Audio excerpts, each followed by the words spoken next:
দুর্যোগ প্রবণ জেলাগুলোতে খাদ্য সংকটের মুখে 1.5 কোটি মানুষ। 3 সংস্থার প্রতিবেদন, সমন্বিত পরিকল্পনার পরামর্শ। স্থিতিশীলতা ভেঙে দেশে ফের ঊর্ধ্বমুখী ডলারের দাম। রমজানের পণ্য আমদানির ঋণপত্র খোলার চাপে বাড়তি চাহিদা। ব্যাগেজ রুলের শুল্ক দিয়ে হ্যান্ডসেট আমদানির সুযোগ চান ব্যবসায়ীরা। এনবিআর এর দ্বারস্থ হতে বিটিআরসির পরামর্শ।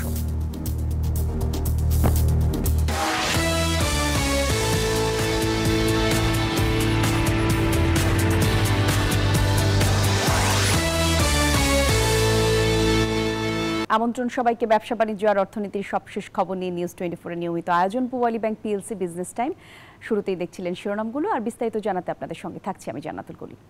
ডিসেম্বরের মধ্যে দেশের দুর্যোগ প্রবণ জেলাগুলোর 1.5 কোটির বেশি মানুষ বড় ধরনের খাদ্য সংকটে পড়তে যাচ্ছে, আর চরম অপুষ্টির সম্মুখীন হতে যাচ্ছে 16 লাখ শিশু।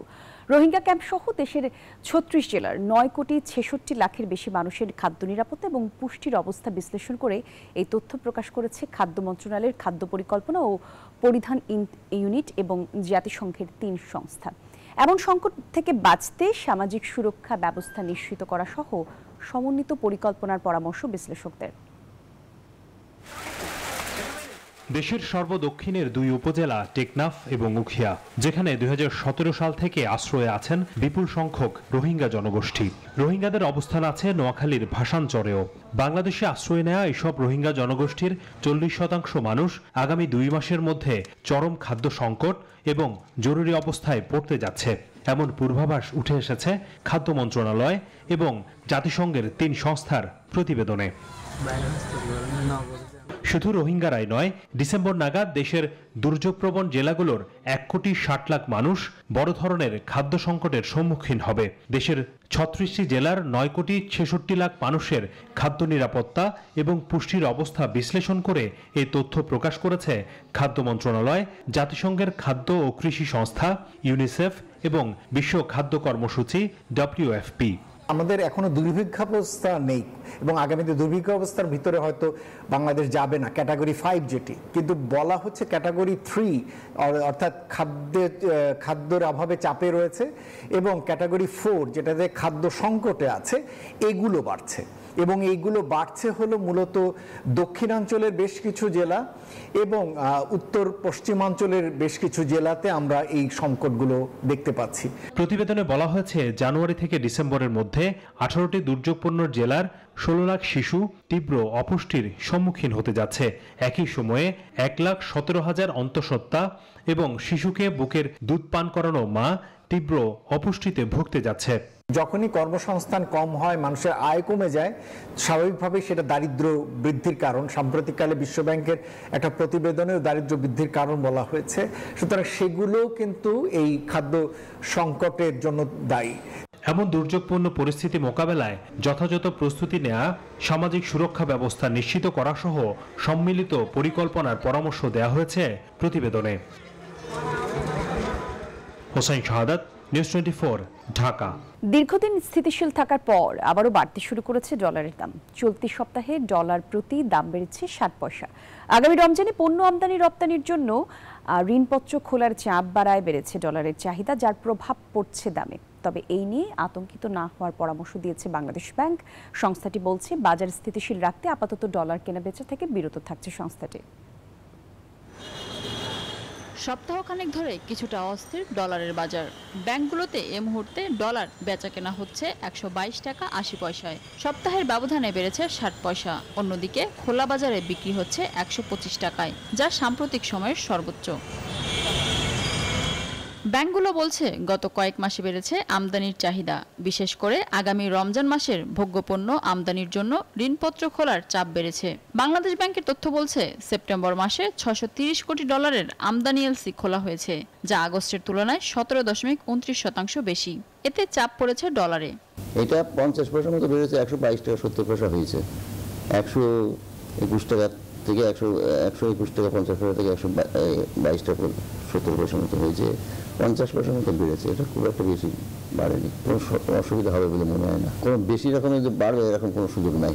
তবে চাহিদা বাড়লেও এখনই বাজার অস্থিতিশীল হবার শঙ্কা নেই বলে জানিয়েছে বাংলাদেশ ব্যাংক। মুখপাত্র জানান, রেমিটেন্স প্রবাহ অব্যাহত থাকলে ডলারের দর আবারও কমে আসবে।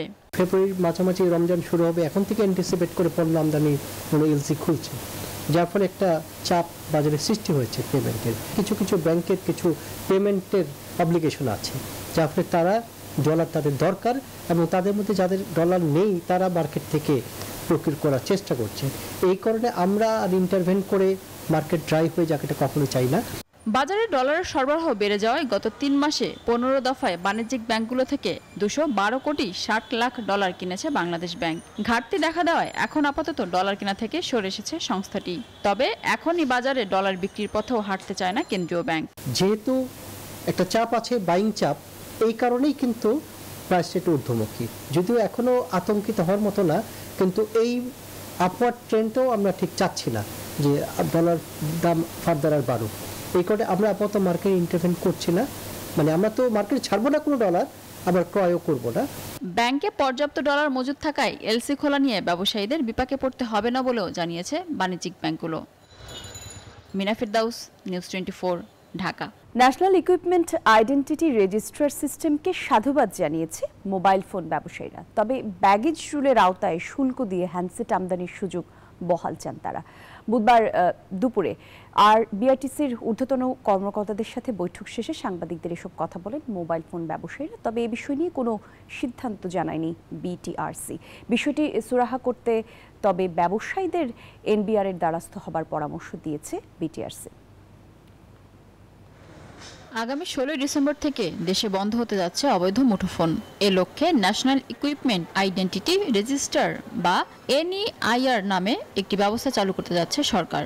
বিটিআরসির এমন সিদ্ধান্তকে স্বাগত জানিয়েছেন মোবাইল ফোন ব্যবসায়ীরা। তবে ব্যাগেজ রুলের আওতায় শুল্ক পরিশোধ করে বৈধভাবে হ্যান্ডসেট আমদানির সুযোগ চান তারা। সেই দাবি নিয়ে বৃহস্পতিবার রাজধানীর আগারগাঁওয়ে বিটিআরসি কার্যালয়ে সংস্থাটির ঊর্ধ্বতন কর্মকর্তাদের সাথে বৈঠক করতে আসেন ব্যবসায়ীরা। প্রায় 2 ঘন্টা বৈঠক শেষে মোবাইল ফোন ব্যবসায়ীরা সাংবাদিকদের জানান, এ বিষয়ে কোনো সিদ্ধান্ত জানায়নি বিটিআরসি। বিষয়টি সুরাহা করতে ব্যবসায়ীদের এনবিআর এর দ্বারস্থ হবার পরামর্শ দেয় সংস্থাটি। আমরা একটা ইন্ডাস্ট্রির অংশ, সো এখানে যখন এই নতুন এই নিয়মটা বাস্তবায়ন করেছে আমরা সবাই এই ব্যাপারটাকে আসলে ওয়েলকাম করছি। সো এটা হওয়া উচিত, সবকিছু একটা সিস্টেমের আওতায় হওয়া উচিত। সমস্ত নিয়মকানুন আমাদের জন্য সহজ করেন এবং সকলের জন্য এই অবাধ বাণিজ্যের যুগে আমরা এই ব্যবসাটাকে অবাধ করে দিন, আমরা যাতে সকলে ব্যবসা বাণিজ্য করতে চাই। এছাড়া মোবাইল সেটের ওপর আমদানিতে 57% প্রযোজ্য ভ্যাটে মোবাইল ব্যবসায় ধসের আশঙ্কা করছেন হ্যান্ডসেট ব্যবসায়ীরা। তাই ভ্যাটের হার যৌক্তিকীকরণের দাবিও জানিয়েছেন তারা। সেই সাথে এলসি খোলার পদ্ধতি সহজীকরণের দাবি জানান ব্যবসায়ীরা। লাইসেন্স নিয়ে যারা ব্যবসা করতেছে, ওনারা যদি একা ব্যবসা করে আর এই 10-15 লক্ষ পরিবার যদি পথে বসে, স্যার এইটা আপনার কাছে বিনীত অনুরোধ, আমরা আপনার সাথে একটু কথা বলতে চাই, এনবিআর এর সাথে বসতে চাই, কথা বলতে চাই। আমাদের ট্যাক্সটা যদি আপনি এই বৈষম্যটা দূর করে দেন, আমরা ট্যাক্স দিয়ে মাল এনে বৈধভাবে ব্যবসা করতে চাই। মূলত স্থানীয় মোবাইল শিল্পকে উৎসাহিত করতে নতুন পদ্ধতি চালুর সিদ্ধান্ত নিয়েছে অন্তর্বর্তী সরকার। মিনা ফেরদাউস, নিউজ 24, ঢাকা। ঐতিহ্যবাহী মিষ্টি সংস্কৃতিকে আধুনিকতার ছোঁয়া দিতে বসুন্ধরা আবাসিক এলাকায় হেরিটেজ সুইটস উদ্বোধন করল তাদের দ্বিতীয় শাখা। এ সময় প্রতিষ্ঠানটি ভোক্তার আস্থা এবং সুনাম অর্জনের সফল হয়েছে বলে জানান সানভীর বসুন্ধরা গ্রুপ এসবিজি এর ভাইস চেয়ারম্যান এমিল আহমেদ সুবহান। থরে থরে সাজানো আছে সুস্বাদু মিষ্টি, বাহারি রঙের লোভনীয় এসব মিষ্টি যে কোনো খাদ্যপ্রেমীর পছন্দের তালিকায় শীর্ষে থাকবে। এবার দেশের শীর্ষ শিল্পগোষ্ঠী বসুন্ধরা গ্রুপ পরিচালিত হেরিটেজ সুইটস উদ্বোধন করল দ্বিতীয় শাখা। দেশের ঐতিহ্যবাহী মিষ্টির সংস্কৃতিতে আধুনিকতার ছোঁয়া এখন বসুন্ধরা আবাসিক এলাকার আই ব্লকের। বুধবার উদ্বোধনী অনুষ্ঠানে উপস্থিত ছিলেন সানভীর বসুন্ধরা গ্রুপ এসবিজির ভাইস চেয়ারম্যান এমিল আহমেদ সুবহান। এছাড়াও উপস্থিত ছিলেন বসুন্ধরা গ্রুপের বিভিন্ন প্রতিষ্ঠানের দায়িত্বরত ঊর্ধ্বতন কর্মকর্তারা। ঢাকা শহরের প্রত্যেকটা জায়গায় যেন হেরিটেজের একটি করে শাখা খোলা হয়, তাহলে এটি অনেক অনেক বড় জায়গায় পৌঁছাবে। আমাদের বসুন্ধরার সবচেয়ে বড় গুণ হচ্ছে বসুন্ধরা কখনো কোনো কোয়ালিটির সঙ্গে কম্প্রোমাইজ করে না। এই মিষ্টির এই ধারাবাহিকতা, গুণগত মানের ধারাবাহিকতা আমরা বজায় রাখতে পারি এবং আউটলেট করার উদ্দেশ্য হচ্ছে যে যাতে মানুষের দোরগোড়ায় পণ্যটা পৌঁছে যায়। অনুষ্ঠানে সানভীর বসুন্ধরা গ্রুপের ভাইস চেয়ারম্যান এমিল আহমেদ সোবহান শুভকামনা জানিয়ে হেরিটেজ সুইটসের সাফল্যের ধারাবাহিকতা অব্যাহত থাকবে বলে আশা প্রকাশ করেন। বলেন, ভোজন রসিকদের পছন্দকে সর্বোচ্চ গুরুত্ব দিয়ে হেরিটেজ সুইটস সরবরাহ করছে সুস্বাদু, মানসম্মত ও ঐতিহ্যবাহী মিষ্টি। The very first shop back in 2021, I believe, in the ICCB.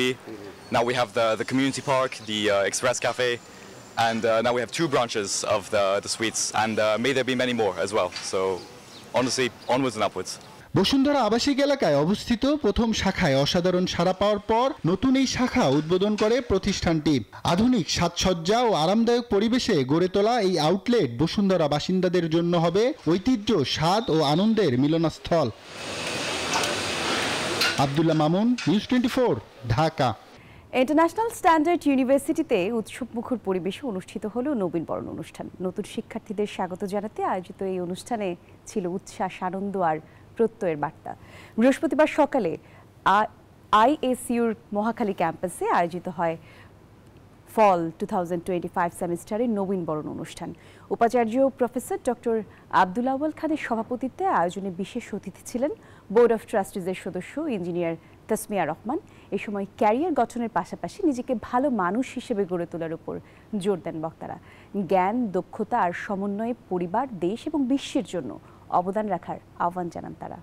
Saver international লিমিটেডের আয়োজনে আন্তর্জাতিক কনভেনশন সিটি বসুন্ধরায় শুরু হলো বাংলাদেশের সবচেয়ে বড় মেরিটাইম এবং অফশোর শিল্পের আন্তর্জাতিক প্রদর্শনী, 7ম বিমক্স 2025। জাহাজ নির্মাণ, জাহাজ পুনর্ব্যবহার, জাহাজ মেরামত, মেরিন ইঞ্জিনিয়ারিং এবং অফশোর প্রযুক্তিতে কেন্দ্র করে আয়োজিত এই প্রদর্শনীতে অংশ নিচ্ছে দেশি বিদেশি শীর্ষস্থানীয় মেরিটাইম কোম্পানি, বিনিয়োগকারী, প্রযুক্তিবিদ এবং ব্যবসায়ী প্রতিনিধি দল। প্রদর্শনীর উদ্বোধন করেন সহকারী নৌবাহিনীর প্রধান রিয়ার অ্যাডমিরাল মোহাম্মদ মুসা।